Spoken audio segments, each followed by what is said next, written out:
devilish song, but it's just too funny. I think it's what, you know, Big Daddy Kaiser Keith and Mummy were saying, you know, this is just too funny not to give out. You got to. I've never seen a man more angry at what he'd received. And the fact that before it happened, he'd been so deceived that he'd known of his fate, mine really believed. You stepped all the way to Russia, but it was conceived. Well, the old man was a traditional buggerer. He'd been buggered once before, when disillusionment had him out in his back door.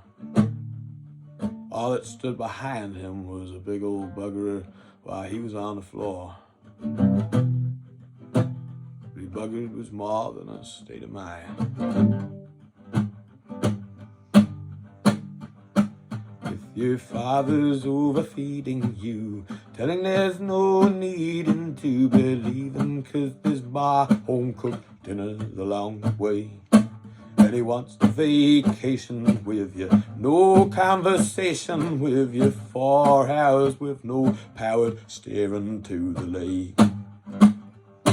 There must have been other buggerers, this was the longest lasting line. Must have given the Third Reich some surprise.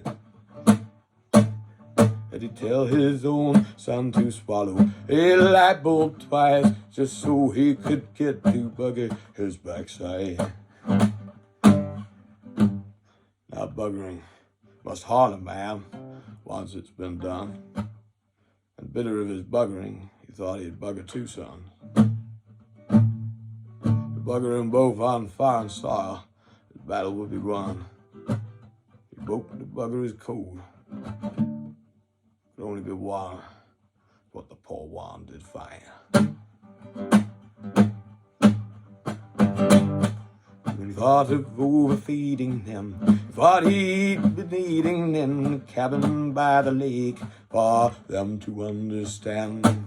The one started wondering the only reason he was being, the same reason why he had such big hands.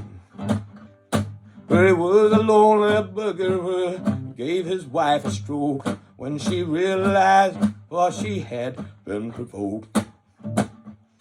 And he sat in his evil strong, the other son always buffed out wrong, for me and the lamb to laugh at what he'd done.